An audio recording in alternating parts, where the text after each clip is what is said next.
السلام علیکم ورحمۃ اللہ وبرکاتہ، نحمده ونصلی علی رسولہ الکریم، اما بعد فاعوذ باللہ من الشیطان الرجیم، بسم اللہ الرحمن الرحیم، رب اشرح لی صدری ویسر لی امری واحلل عقدۃ من لسانی یفقہوا قولی، وَلَقَدْ أَهْلَكْنَا الْقُرُونَ مِنْ قَبْلِكُمْ، اور البتہ تحقیق ہلاک کر دی ہم نے کئی قومیں، کئی بستیاں تم سے پہلے۔ تم کون ہیں یہاں؟ اہل مکہ۔ اے اہل مکہ، تم سے پہلے بے شمار قومیں دنیا میں آئیں اور چلی گئیں۔ قرون کا لفظ قرن سے نکلا ہے۔ قرن وہ قوم جن میں سے ہر ایک کا زمانہ دوسرے سے جدا ہو، الگ ہو، جیسے قوم سمود، قوم عاد، قوم فرعون، ان سب کے زمانے الگ الگ تھے۔ امتیں، قومیں، نیشنز۔ اے اہل مکہ، تم سے پہلے بہت سی امتیں آئیں، قومیں آئیں۔ لما ظلموا، جب انہوں نے ظلم کیا یعنی شرک کیا، اللہ کی نافرمانی کی، تو ہم نے انہیں ہلاک کر دیا۔ وجاءتہم رسلہم بالبینات، اور آئے ان کے پاس ان کے رسول بینات کے ساتھ۔ بینات کس کی جمع ہے؟ بینتن کی۔ اور بینہ روشن دلیل، معجزات، احکامات، واضح ہدایات۔ وما كانوا ليؤمنوا، اور نہ تھے وہ کہ ایمان لاتے۔ کھلی کھلی باتیں پڑھ کے بھی انہوں نے کچھ نہ سمجھا۔ كذلك نجزي القوم المجرمين، اسی طرح ہم بدلہ دیتے ہیں، جزا دیتے ہیں مجرم قوم کو۔ کس طرح بدلہ دیتے؟ جس طرح پچھلی قوموں کو ہم نے بدلہ دیا، جزا دی، ان کو جس انجام تک پہنچایا وہی انجام ہم نے پچھلوں کے لیے بھی لکھا۔ جو پہلوں کے لیے تھا وہی پچھلوں کے لیے۔ سورۃ الکہف 59 میں آتا ہے وَتِلْكَ الْقُرَىٰ أَهْلَكْنَاهُمْ لَمَّا ظَلَمُوا وَجَعَلْنَا لِمَهْلِكِهِمْ مَوْعِدًا ثُمَّ جَعَلْنَاكُمْ خَلَائِفَ، پھر ہم نے تم کو خلائف بنایا۔ تم کون ہیں؟ اہل مکہ، اور صرف اہل مکہ نہیں بلکہ ان کے بعد بھی جتنے لوگ آئے ہیں، ہم سب بھی اس میں شامل ہیں کہ ہمیں اللہ نے پچھلی قوموں کے بعد زندگی گزارنے کے لیے دنیا میں مہلت اور وقت دے کے بھیجا۔ اور خلائف کس کی جمع ہے؟ خلیفہ کی جمع ہے۔ اور خلیفہ کس سے ہے؟ خلیف سے ہے۔ اور خلیف کس وزن پر ہے؟ فعیل کے وزن پر ہے۔ اور فعیل بمعنی فاعل ہے، یعنی پیچھے آنے والا۔ ٹھیک ہے، ہم نے تمہیں بنایا جانشین، پیچھے آنے والا۔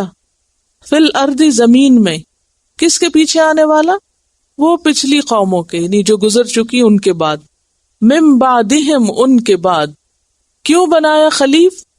لننظر، تاکہ ہم دیکھیں۔ کیا دیکھیں؟ کیف تعملون، تم کیسے کام کرتے ہو، تمہارے اعمال کیا ہیں۔ یہ ہے اصل مقصد۔ پیچھے مقصد زندگی کی بات ہوئی اور یہاں اس کی وضاحت کر دی گئی۔ لیبلوکم ایکم احسن عملا، سب کا امتحان ہے کہ تم کام کیسے کرتے ہو۔ جو شروع میں لوگ آئے وہ اپنے وقت پر اپنا امتحان دے کے چلے گئے، ایک کے بعد ایک قوم آئی، زوال پذیر ہوئی، اور پھر ہر ایک کو کام کرنے کا اللہ نے موقع دیا۔ افراد میں بھی دیکھیے اور اقوام میں بھی دیکھیے۔ افراد میں کیسے؟ افراد میں انڈیویجولز میں بھی آپ دیکھیے کہ ایک جنریشن آتی ہے اور اس کے بعد وہ فوت ہو جاتی ہے، اور اس کے بعد نیکسٹ جنریشن آ جاتی ہے، اور وہ ختم ہو جاتے ہیں۔ پھر اگلی جنریشن، وہ سمجھتے ہیں کہ ہم تو زندہ ہیں، ہمارے بزرگ چلے گئے، وہ تو بوڑھے ہو گئے، تو انہیں تو جانا ہی تھا، لیکن ہمارے موج کے دن ہیں۔ اور پھر وہ اپنے وقت کو اسی طرح گواتے ہیں، پھر وہ بڑے ہو جاتے ہیں، چلے جاتے ہیں، پھر ان کی اولادیں، پھر ان کی اولادیں۔ تو انڈیویجولز بھی اسی طرح کر رہے ہیں کہ اپنا وہ وقت جو امتحان کے لیے اللہ نے دیا اس کو عیش و عشرت میں صرف گنوا رہے ہیں، یہ سوچ کے کہ دنیا شاید من موجی کرنے کے لیے۔ اسی طرح اقوام میں بھی یہی کچھ ہو رہا ہے۔ مثلاً آپ دیکھیے ہندوستان کی مثال، ابتدا میں وہاں دیسی راجا ہوتے تھے، راجاؤں کی حکومت تھی نا پہلے، وہ راجا داہر سنا ہوگا سب نے۔ پھر اس کے بعد کس کی حکومت آئی؟ مغلوں کی، مغلیہ حکومت آئی۔ پھر اس کے بعد کس کی حکومت آئی؟ انگریزوں کی۔ پھر اس کے بعد کس کی حکومت ہے؟ اکثریتی فرقے کی، پاکستان میں مسلمانوں کی، وہاں ہندوؤں کی ہے۔ اب یہ دونوں اکثریتی فرقے جو ہیں ان کو ایک خاص وقت تک کام کرنے کا موقع ملا ہوا ہے. میں قریب کی مثال سے اس لیے سمجھاتی ہوں کہ سب اس کو اچھی طرح سمجھ سکتے ہیں. باقی تاریخیں شاید آپ نے نہ پڑھی، اتنی تاریخ تو آپ سب نے پڑھی ہوئی ہے. اب آپ دیکھیں کہ کون بچا؟ کوئی نہیں. ہر ایک کو اللہ نے ایک وقت دیا، اس نے جو بھی اس وقت سے فائدہ اٹھایا، اچھا کیا برا کیا، وہ لے کے ختم ہوئے. پھر اگلی قوم آئی، پھر وہ لے کے ختم ہوئے. پھر جو اب موجودہ لوگ کام کر رہے ہیں وہ سمجھتے ہیں کہ شاید ہم ہمیشہ رہیں گے. ہمیشہ تو کسی کو بھی نہیں رہنا. یہ تو قانون ہے اللہ کا. کوئی بھی قوم ہمیشہ نہیں رہتی، کوئی بھی. پوری انسانی تاریخ، ہسٹری اس بات کو یعنی کہ ثابت کرتی کہ کوئی بھی ہمیشہ نہیں رہا، نہ فرد اور نہ قوم. یہی قانون یہاں بتایا جا رہا ہے. ثم جعلناکم خلائف فی الارض من بعدہم لننظر کیف تعملون. اور یہ سبق سب بھولے ہوئے ہیں. کیف تعملون، تم کرتے کیا. ہر ایک سے یہ دیکھا جا رہا ہے اس زندگی کی مہلت دے کر کہ تم کرتے کیا ہو. ظلم کرتے ہو یا عدل کرتے ہو، انسانوں کی بھلائی کے کام کرتے ہو یا انسانوں کو نقصان دینے کے کام کرتے ہو. تو خاص سیاسی اقتدار کی بات ہو یا خاندانی اقتدار کی بات، ساس بہو کی بات ہو.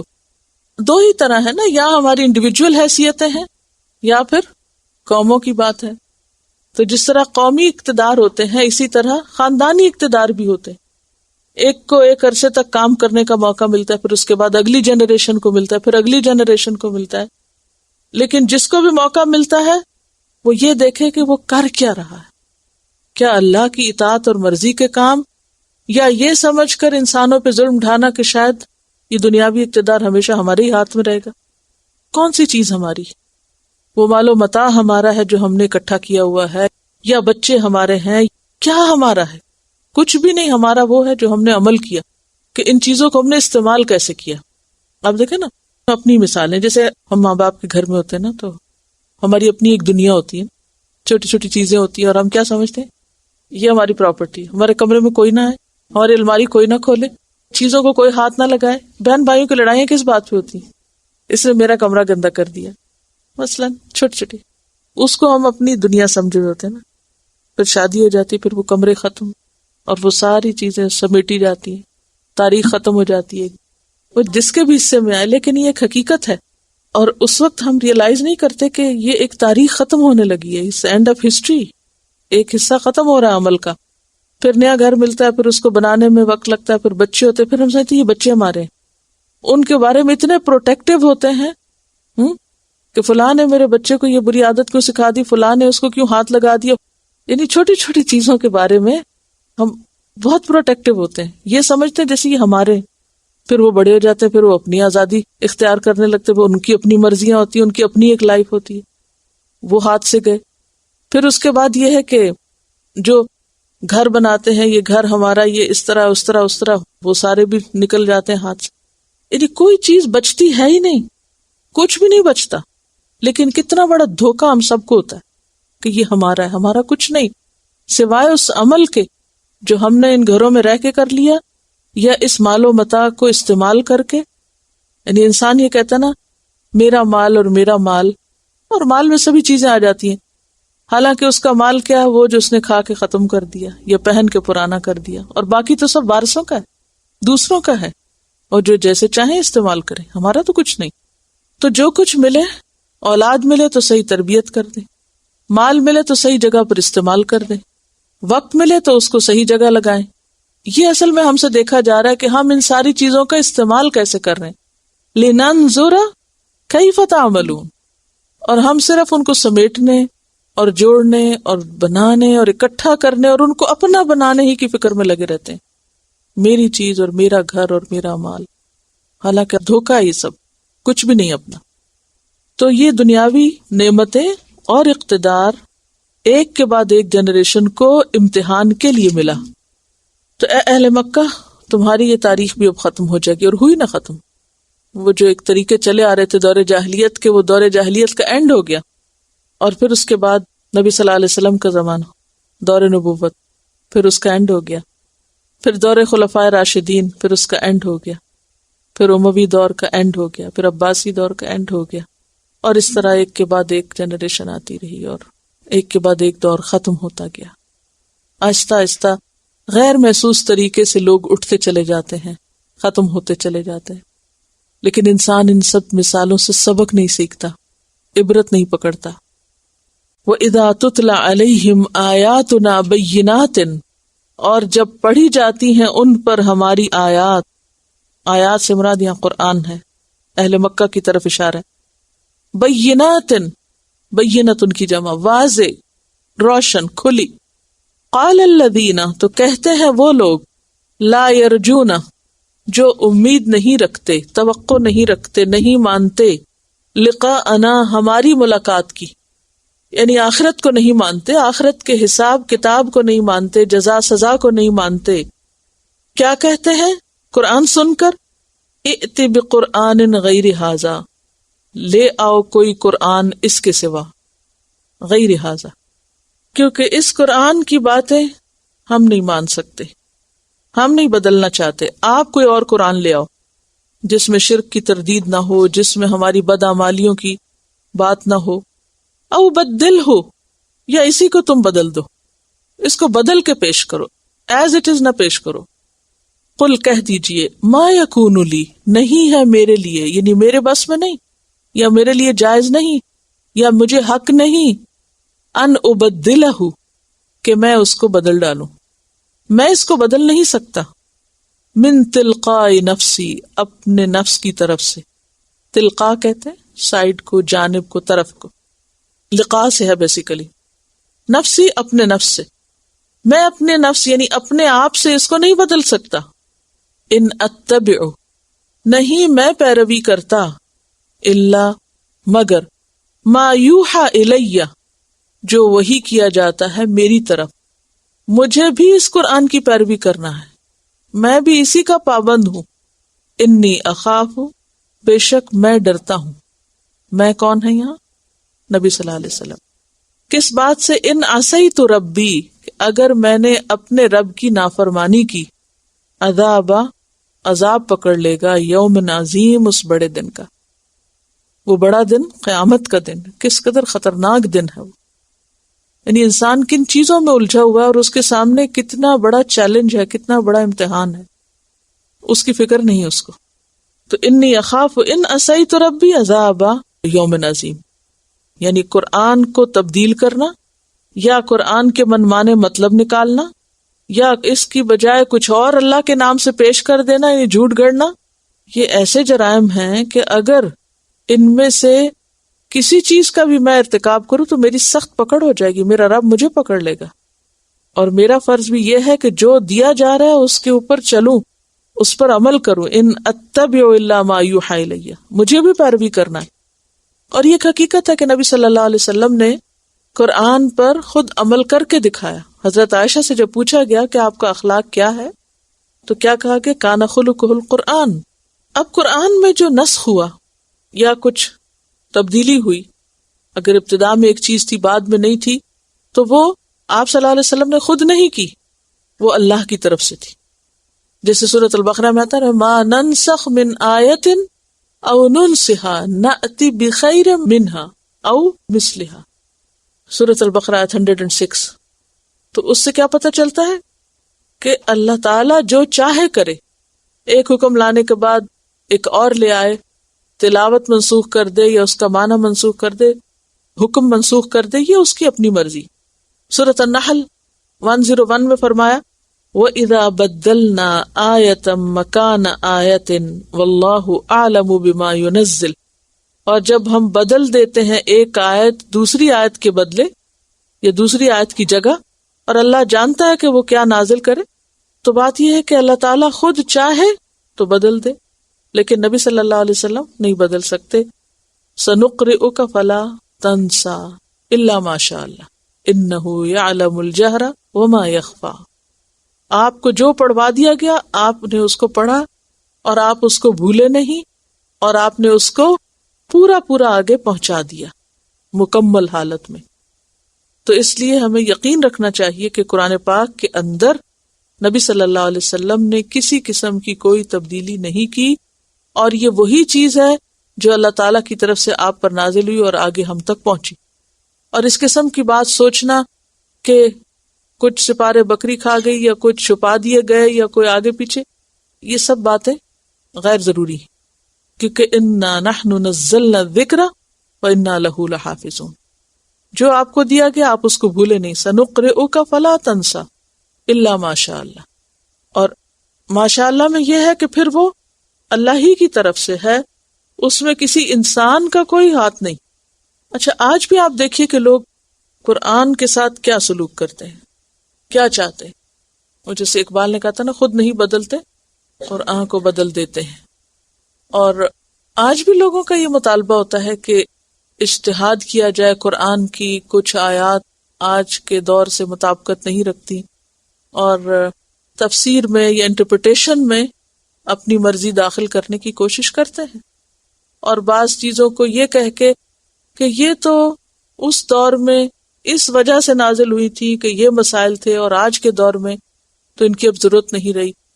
مثلا پردے کا حکم ہے تو بعض لوگ کہتے ہیں چونکہ مدینہ میں بہت منافق تھے اور وہ بہت برے لوگ تھے اور وہ عورتوں کے ساتھ بہت غلط سلوک کرتے تھے، یعنی گھورتے تھے ان کو، تو اس لیے یہ پھر حکم نازل ہوا۔ تو اب منافق تو کہیں ہے نہیں، اس لیے احکامات بھی نہیں، اسی قسم کے بہت سے بہانے کرتے ہیں۔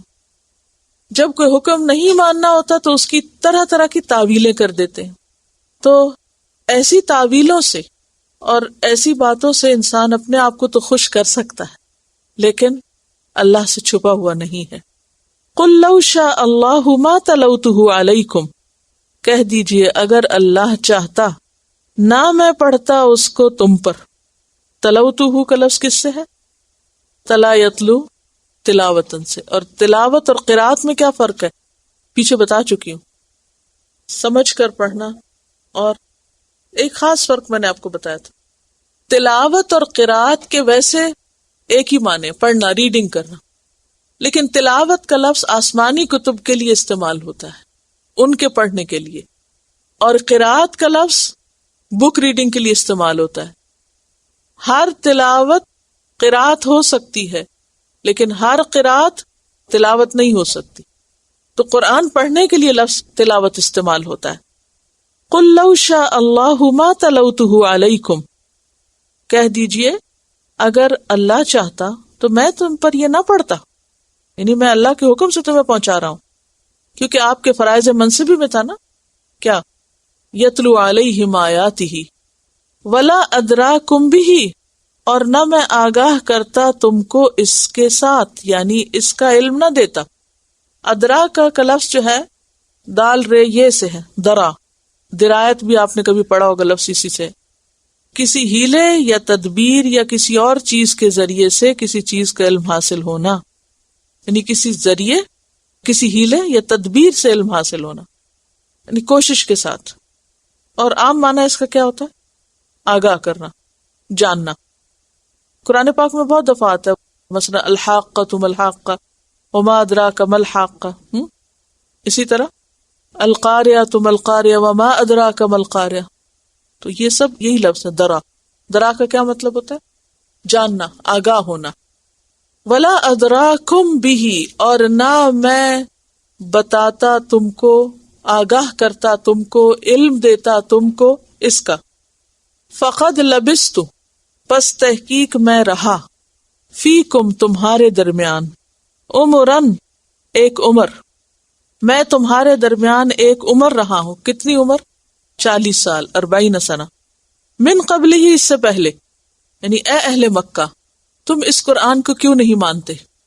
میں اسے اپنے پاس سے نہیں گھڑ رہا، نہ اسے بدل سکتا ہوں، نہ اس کے بدلے کچھ اور لا سکتا ہوں۔ دیکھو میں تمہارے درمیان 40 سال رہا ہوں، اس وقت تو میں نے کبھی بھی ایسی کوئی بات تمہیں نہیں بتائی۔ عام طور پر آپ دیکھیے کہ جو لوگ بڑی عمر میں پہنچ کر کوئی بڑا کام کرتے ہیں وہ اچانک نہیں کر لیتے، حتیٰ کہ بچوں کے اندر بھی اس کی پہچان کی جاتی۔ بچوں کی پرسنالٹی کے جو ٹیسٹ ہوتے ہیں کہ اس بچے کے اندر کس چیز کا شوق ہے، بچوں کے رجحانات اور ان کے ٹیلنٹ اور ان کے انٹرسٹ جو ہوتے ہیں وہ بہت ارلی ایج سے پتہ چلنے لگ جاتے ہیں، اور اب تو باقاعدہ اس پہ ٹیسٹ ہوتے ہیں، آئی کی ٹیسٹ۔ آپ صلی اللہ علیہ وسلم کی 40 سالہ زندگی میں کبھی بھی ایسا نہیں ہوا کہ انہوں نے کبھی اس طرح کی کوئی باتیں کی ہوں یا آپ کی گفتگو میں کوئی ایسی چیز جھلکی ہو یا آپ کی باتوں سے کوئی اندازہ کر سکے؟ کبھی نہیں، کچھ بھی نہیں. آپ ایک بالکل نارمل انسان کی طرح زندگی بسر کر رہے تھے.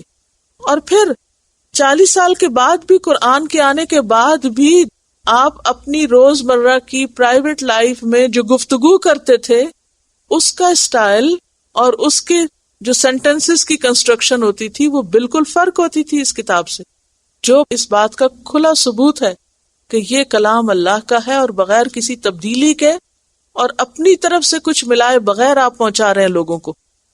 فَقَدْ لَبِثْتُ فِيكُمْ عُمُرًا مِّن قَبْلِهِ أَفَلَا تَعْقِلُونَ. کیا پھر تم عقل سے کام نہ لوگے، سمجھو گے نہیں؟ کیا نہیں سمجھو گے؟ کہ اس سے پہلے میں نے کبھی تمہیں کچھ نہیں بتایا. سورۃ المومنون آیت 69 میں آتا ہے ام لم یعرفوا رسولہم فہم لہ منکرون. کیا یہ اپنے رسول کو جانتے نہیں؟ کہیں باہر سے تو نہیں آیا، وہ ان کے بیچ میں ہی رہتا تھا. ہرقل کے دربار میں ابو سفیان نے کچھ باتیں کی تھی ہرقل سے، یاد ہے آپ کو؟ کہیں پڑھی ہیں وہ؟ کیا کہا تھا؟ ایک تو آپ کے اخلاق وغیرہ کے بارے میں پوچھا تھا، اور اس میں سے ایک سوال یہ تھا کہ کیا یہ شخص اس سے پہلے بھی ایسی باتیں کرتا تھا؟ کہ نہیں، پہلے تو کبھی ایسی باتیں نہیں کی. وہ کیا جاننا چاہتا تھا؟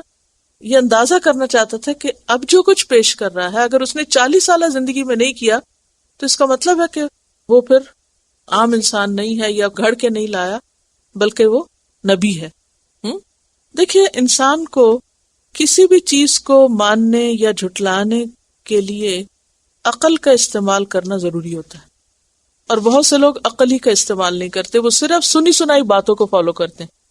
آج بھی آپ دیکھیے کہ ہم میں سے کتنے لوگ ہیں جو کسی بات کی سچائی یا کسی بات کی حقیقت دلائل کی بنیاد پہ معلوم کریں. عموماً ہم کسی چیز کو پسند کرتے ہیں یا ناپسند کرتے ہیں، تصدیق کرتے ہیں یا تکذیب کرتے ہیں، تو اس کے پیچھے کیا ہوتا ہے؟ اپنی عقل کتنے فیصد استعمال کرتے ہیں. مثلا ایک شخص آپ کو کہتا ہے یہ چیز بہت فائدے کی ہے، یہ کتاب پڑھ لیں، یہ بہت اچھی ہے، تو آپ کہتے ہیں اچھا واقعی بہت اچھی، چلو میں بھی پڑھ لیتا ہوں. اچھا فلاں یہ کام کر رہا ہے، کوئی فائدہ ہوگا نا، وہ کر رہا ہے، وہ کر سکتا تو میں نہیں کر سکتا، میں بھی کروں. ہاں، عقل کا استعمال بہت کم لوگ کرتے ہیں اور خود سے جاننے اور پہچاننے کی کوشش نہیں کرتے. عموماً جس چیز کا کوئی ٹرینڈ ہوتا ہے یا کوئی فیشن ہوتا ہے، فیشن کس لیے اتنے عام ہو جاتے ہیں؟ لوگوں کی کمزوری جانتے ہیں وہ، انہوں نے عقل سے تو کام نہیں لینا کہ اس میں سردی گرمی یعنی کس چیز کا فائدہ ہے، کس چیز سے بچاؤ ہوگا، مال کا کیا ہوگا، وقت کا کیا ہوگا. کیونکہ بہت سارے لوگ صرف خواہشات پہ چلتے ہیں، تو اس کمزوری کی وجہ سے ان کو بہکانا آسان ہوتا ہے. تو شیطان نے انسان کے اوپر جو حملہ کیا تھا وہ اسی راستے سے کیا تھا. اگر کوئی عقل استعمال کرتا تو نقل نہ کرتا، اس کو ضرورت ہی نہیں نقل کرنے کی. فمن ازلم، تو کون بڑا ظالم ہے، یعنی کوئی بھی نہیں، ممن افترا علی اللہ کذبا، اس سے جو گھڑے اللہ پر جھوٹ، اللہ پر جھوٹ گھڑنے والا سب سے بڑا ظالم ہے. او کذب بآیاتہ، یا اس کی آیات کو جھٹلائے. تو اللہ پہ جھوٹ گھڑنا کیا ہوتا ہے؟ ایک تو یہ ہے کہ جو اس نے نہیں کہا وہ اس سے منسوب کرنا، مثلا شرک. او کذب بآیاتہ، یا اس کی آیات کو جھٹلائے، یعنی آیات سے مراد یعنی قرآن، اس کی کتاب. یعنی سب سے بڑا ظالم وہ ہے جو اللہ کے بارے میں ایسی بات کہے جو اللہ تعالیٰ نے فرمائی ہی نہیں، کہیں اتاری ہی نہیں، یا یہ کہ اس کی بات مانے ہی نہ. یہ دونوں باتیں ظلم سے تعلق رکھتی. انہ لا یفلح المجرمون، بے شک بات یہ ہے کہ مجرم لوگ فلاح نہیں پاتے، کامیاب نہیں ہوتے. اور مجرموں سے مراد یہاں کون ہے؟ مشرک، اور شرک کی بات اللہ کی طرف منسوب کرنے والے. وَيَعْبُدُونَ مِن دُونِ اللَّهِ، اور وہ عبادت کرتے ہیں اللہ کو چھوڑ کر. دون اللہ سے مراد یعنی غیر اللہ.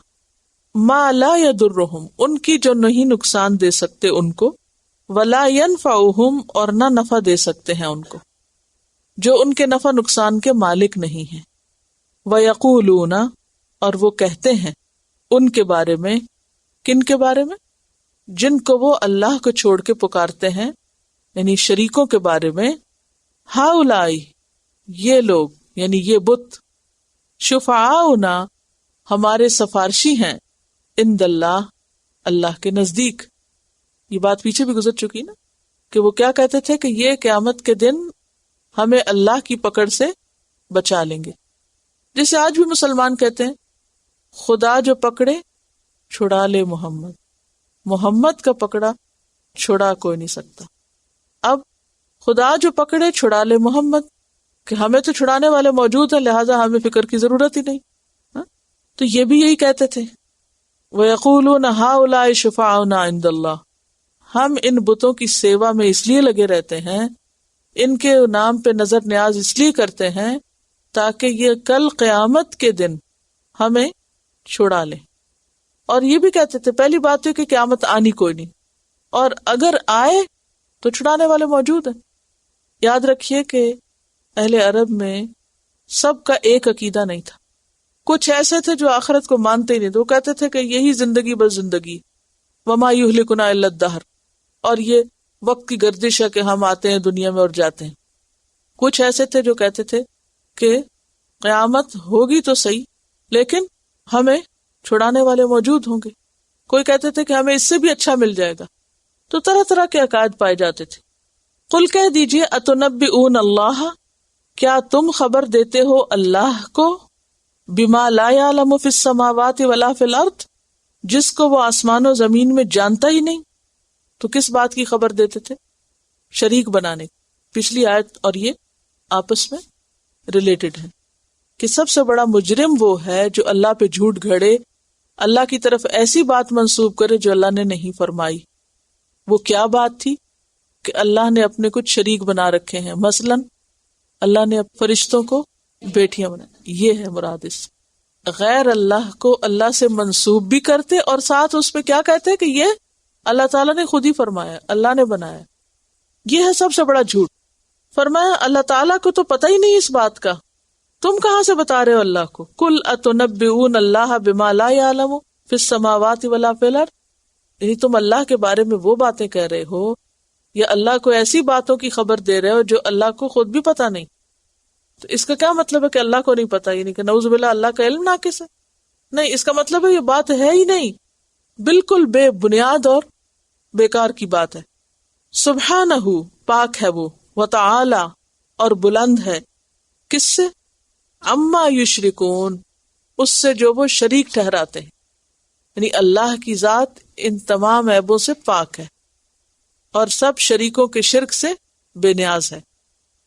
جب یہ ایسی بات ہے کہ جس کا کائنات میں وجود نہیں تو پھر یہ سب کہاں سے شروع ہو گیا، یہ کہاں سے گیا؟ فرمایا وما کان الناس الا امتا واحدتا، اور نہ تھے لوگ مگر ایک ہی امت واحدہ. کون سے لوگ؟ دنیا کے لوگ، سارے انسان. یعنی ابتدا میں سارے انسان ایک ہی امت تھے. وہ کون سی امت؟ امت اسلام، یعنی ایک ہی دین پر تھے. یاد ہے میں نے آپ کو امت کا معنی بتایا تھا. امت کا لفظ کس سے؟ سے، یعنی جن کی بنیاد اور اصل ایک ہو.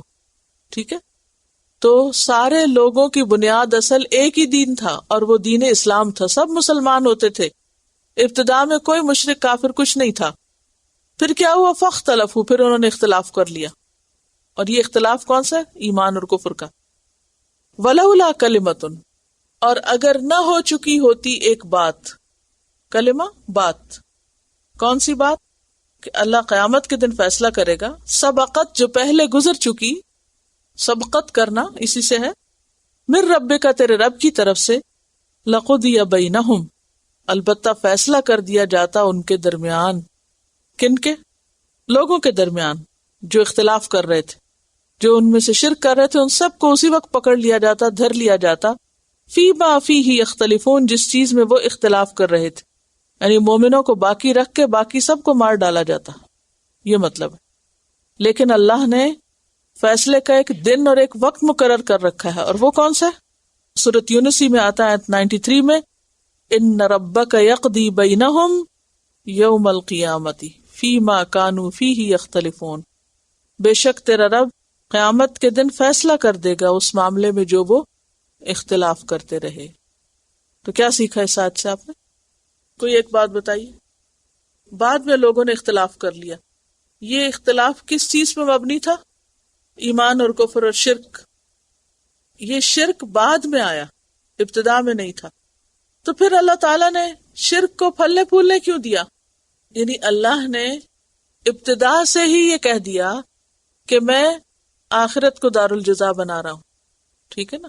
تو لوگ خواہ اچھا کرتے تھے یا برا کرتے تھے تو دنیا میں نہیں، آخرت کے لیے ان کا معاملہ مؤخر کر دیا جاتا.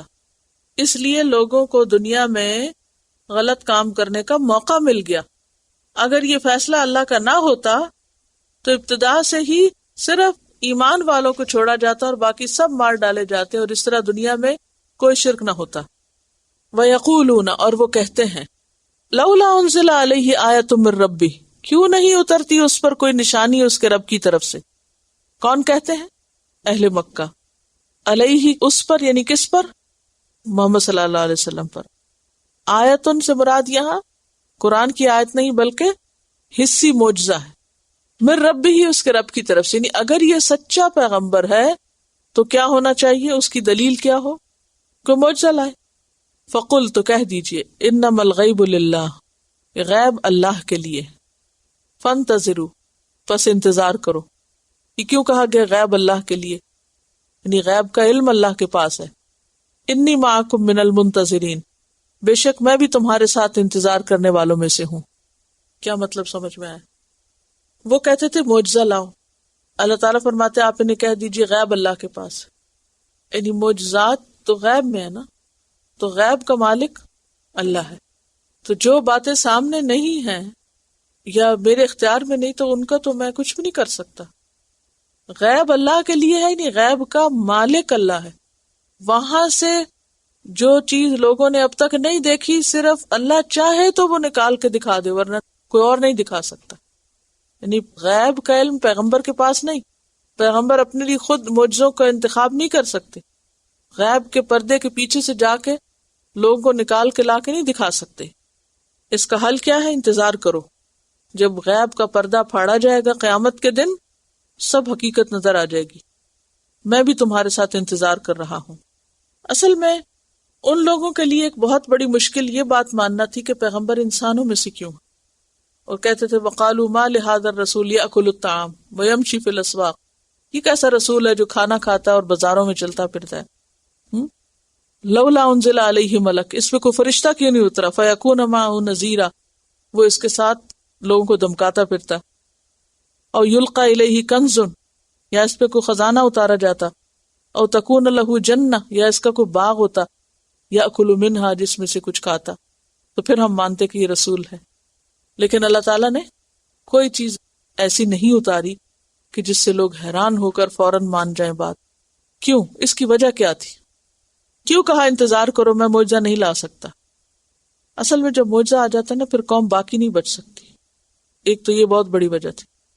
دوسری بات یہ ہے کہ پیغمبر جو تھے ان کی آنے کا مقصد معجزے دکھانا نہیں تھا، ان کا مقصد لوگوں کو ہدایت دینا تھا. اور سورۃ الاسراء میں آتا نا آیت 59 میں، وَمَا مَنَعَنَا أَن نُرْسِلَ بِالْآيَاتِ إِلَّا أَن كَذَّبَ بِهَا الْأَوَّلُونَ، پہلوں نے بھی معجزے جھٹلا دیے تھے، فائدہ کچھ نہیں ہوا معجزوں کا. یعنی اگر معجزہ لانا فائدے کی بات ہوتا تو ہم ضرور معجزہ دکھا دیتے. لیکن بات یہ ہے کہ پچھلی قوموں نے معجزے نہیں مانے، نمبر 1. نمبر 2، جب معجزے نہیں مانے تو ان پہ عذاب آیا اور وہ ختم ہو گئے. چونکہ آپ صلی اللہ علیہ وسلم آخری نبی تھے، اب لوگوں کو ختم نہیں کرنا تھا بلکہ دین کو اسٹیبلش کرنا تھا. اور تیسری بات کیا؟ پیغمبر جو ہیں وہ لوگوں کو کوئی کھیل دکھانے کے لیے نہیں آتے بلکہ ہدایت دینے کے لیے آتے ہیں. تو ہدایت دینے کے لیے کون سی آیت چاہیے؟ حصی نہیں بلکہ مانوی، یعنی قرآن کی آیات چاہیے، اور وہ پیش کر رہے ہیں. اور یہ قرآن بذات خود ایک معجزہ ہے، جس کو ہدایت لینا ہو وہ اسی سے لے سکتا ہے. مکی صورتوں کا اپنا ایک انداز ہوتا ہے، اور ان میں آپ دیکھیں گے کہ زیادہ سے زیادہ توحید کے دلائل، آخرت کے دلائل، یعنی 2 خاص چیزیں نظر آتی ہیں، توحید اور آخرت. اور اس کے ساتھ ساتھ قرآن کا معجزہ ہونا، اور قرآن کے اوپر ایمان، اور باقی ایمان کے جو حصے ہیں، پیغمبر پر ایمان، اور اسی طرح قضاء و قدر پر ایمان. تو بیسیکلی مکہ میں جو صورتیں نازل ہوئی ان سب میں جو بنیادی چیز ہے وہ ایمان کی مضبوطی، کیونکہ جتنا پھر ایمان مضبوط ہوگا اتنے ہی ہدایت ملتی چلی جائے گی. اور مدنی دور پھر احکامات کا دور. وآخر دعوانا ان الحمد للہ رب العالمین. سبحانک اللہم وبحمدک، نشہد ان لا الہ الا انت، نستغفرک ونتوب الیک. السلام علیکم ورحمۃ اللہ وبرکاتہ.